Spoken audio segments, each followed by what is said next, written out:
Hi friends, welcome to Nursing Online Education. In this video, we will be discussing some important questions and answers for different nursing competitive examinations. So guys, let's get started. Here is our first question. The nurse is caring for a client who had a right below the knee amputation 3 days ago. The client complains of pain in the right foot and asks for pain medication. What nursing action is appropriate initially? And the options are below. A. Elevate the stump. B. Administer a placebo. C. Administer ordered medications. D. Encourage the client to discuss his feelings. Now, what do you think the correct answer would be? I will tell you right away. It is option C. Administer ordered medications. Guys, please listen to our second question. During the assessment of an injury for a possible fracture, which of the following manifestations would make you suspicious that a fracture has occurred? And the options are A. Impaired sensation. B. Hotness. C. Loss of function. D. Pointed tenderness. And the correct answer is option C. Loss of function. Moving to our next question. A client who has had an above-the-knee amputation develops a dime-sized bright red spot on the dressing after 45 minutes in the post-anesthesia recovery unit. The nurse should A. Elevate the stump. B. Reinforce the dressing. C. Call the surgeon. D. Draw a mark around the site. And the correct answer is option D. Draw a mark around the site. Guys, please listen to the very next question carefully.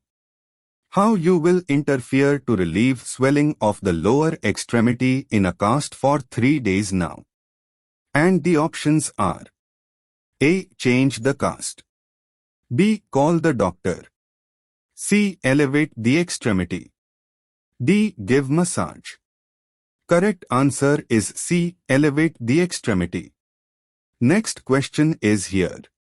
The nurse is developing a bowel retraining plan for a client with multiple sclerosis. Which measure is likely to be least helpful to the client? A. Limiting fluid intake to 1000 ml per day. B. Providing a high-roughage diet. C. Elevating the toilet seat for easy access. D. Establishing a regular schedule for toileting. And the correct answer is A. Limiting fluid intake to 1000 ml per day. Moving to the next question. A diabetic patient with foot gangrene undergone above-knee amputation. While the nurse changing the dressing, he complains of pain on the same knee which was amputated. What should the nurse do? A. Inform physician about it. B. Redo dressing to assessment the wound. C. Psychiatry consultation to the patient because he wound above knee. D. Give analgesic as needed. Correct answer is D. Give analgesic as needed. Our next question is, a diabetic patient with foot gangrene undergone above-knee amputation, he complains of pain and swelling at the wound site which is oozing pus and has a bad odor. The physician ordered cephalexin and metronidazole. Which of the following you should do immediately? A. Give cephalexin direct first action. B. Give metronidazole direct first action. C. Do wash on wound with N-sand put bacitracin. D. Do wash on wound with N-sand put hydrocortisone. And the correct answer is C. Do wash on wound with N-sand put bacitracin. Quickly moving to next question. The physician has prescribed a cleansing enema to a client scheduled for colon surgery. The nurse would place the client A. Prone. B. Supine. C. Left sims, left lateral. D. Dorsal recumbent. And the correct answer is C. Left sims, left lateral. Guys, listen to our next question. At which side of the patient will the nurse stand when inserting a rectal enema? A. Right side. B. Left side. C. Any side. D. Both sides. And the correct answer is option A. Right side. Our next question is here. While undergoing a subsids enema, the client complains of abdominal cramping. The nurse should A. Immediately stop the infusion. B. Lower the height of the enema container. C. Advance the enema tubing to 3 inches. D. Clamp the tubing. And the correct answer is option B. Lower the height of the enema container. Moving to our next question. The nurse must administer an enema to an adult patient with constipation. Which of the following would be a safe and effective distance for the nurse to insert the tubing into the patient's rectum? A. 1:2 cm. B. 3:4 cm. C. 5.5:6.5 cm. D. 6.5:8 cm. And the correct answer is D. 6.5:8 cm. Our next question is, the nurse is caring for a patient receiving 4-furosemide, Lasix, 40 mg and enalapril, Vasotec, 5 mg PO bid for AF with severe orthopnea. When evaluating the patient response to the medications, the best indicator that the treatment has been effective is A. Weight loss of 2 pounds overnight. B. Improvement in hourly urinary output. C. Reduction in systolic BP. D. Decreased dyspnea with the head of the bed at 30 degrees. And the correct answer is D. Decreased dyspnea with the head of the bed at 30 degrees. Moving to our next question. The nurse in preparing to insert Rull's tube, NGT, into an infant, the nurse knows that the length of the tube should be taken as following. A. From the nose down to the chin and then to the umbilicus. B. From the nose to the earlobe and then to the xiphoid process. C. From the nose to the mouth to the xiphoid process. D. From the nose to the earlobe to the umbilicus. And the correct answer is B. From the nose to the earlobe and then to the xiphoid process. Our next question is, the nurse is caring for a client who has had a chest tube inserted and connected to water seal drainage. The nurse determines the drainage system is functioning correctly when which of the following is observed. A. Continuous bubbling in the water seal chamber. B. Fluctuation in the water seal chamber. C. Suction tubing attached to a wall unit. D. Vesicular breath sounds throughout the lung fields. And the correct answer is B. Fluctuation in the water seal chamber. Our next question is, the nurse in preparing to insert Rull's tube, NGT, into an infant, the nurse knows that the length of the tube should be taken as following. Here are the options. A. From the nose down to the chin and then to the umbilicus. B. From the nose to the earlobe and then to the xiphoid process. C. From the nose to the mouth to the xiphoid process.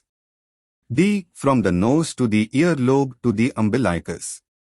And the correct answer is option B. From the nose to the earlobe and then to the xiphoid process. Our next question is, the nurse is caring for a client who has had a chest tube inserted and connected to water seal drainage. The nurse determines the drainage system is functioning correctly when which of the following is observed. And the options are A. Continuous bubbling in the water seal chamber. B. Fluctuation in the water seal chamber. C. Suction tubing attached to a wall unit. D. Vesicular breath sounds throughout the lung fields. And the correct answer is B. Fluctuation in the water seal chamber. Guys, listen to our very next question. The nurse is caring for a client who has just had a chest tube attached to a water seal drainage system. To ensure that the system is functioning effectively, the nurse should A. Observe for intermittent bubbling in the water seal chamber. B. Flush the chest tubes with 30 to 60 milliliters of NSS every 4 to 6 hours. C. Maintain the client in an extreme lateral position. D. Strip the chest tubes in the direction of the client. And the correct answer is option B. Fluctuation in the water seal chamber. Here is our next question. The nurse enters the room of a client who has a chest tube attached to a water seal drainage system and notices the chest tube is dislodged from the chest. The most appropriate nursing intervention is to A. Notify the physician. B. Insert a new chest tube. C. Cover the insertion site with petroleum gauze. D. Instruct the client to breathe deeply until help arrives. And the correct answer is C. Cover the insertion site with petroleum gauze. OUE next question is: which type of isolation category is indicated for patient with tuberculosis? A. Airborne isolation. B. Strict isolation. C. Reverse isolation. D. Contact isolation. And the correct answer is Tian A. Airborne isolation. Here is our next question. While attempting to get out of bed, a patient accidentally disconnects the chest tube from the plurivac drainage system. Which of the following actions should the nurse take first? And the options are below. A. Insert the end of the chest tube in a container of sterile solution. B. Clamp the chest tube near the plurivac drainage system. C. Raise the end of the chest tube above the level of the insertion of the chest tube. D. Apply pressure dressing to the chest tube insertion site. And the correct answer is option A. Insert the end of the chest tube in a container of sterile solution. Please listen to our next question carefully. Which type of isolation category is indicated for a burn patient? And the options are A. Airborne isolation. B. Strict isolation. C. Reverse isolation. D. No isolation required. Correct answer the question is option C. Reverse isolation. Listen to our very next question. Which type of isolation category is indicated for patient with diphtheria? A. Airborne. B. Droplet. C. Contact. D. Blood. And the correct answer is B. Droplet. Here is our next question. A 68-year-old woman diagnosed with thrombocytopenia due to acute lymphocytic leukemia is admitted to the hospital. The nurse should assign the patient to A. To a private room so she will not infect other patients and healthcare workers. B. To a private room so she will not be infected by other patients and healthcare workers. C. To a semi-private room so she will have stimulation during her hospitalization. D. To a semi-private room so she will have the opportunity to express her feelings about her illness.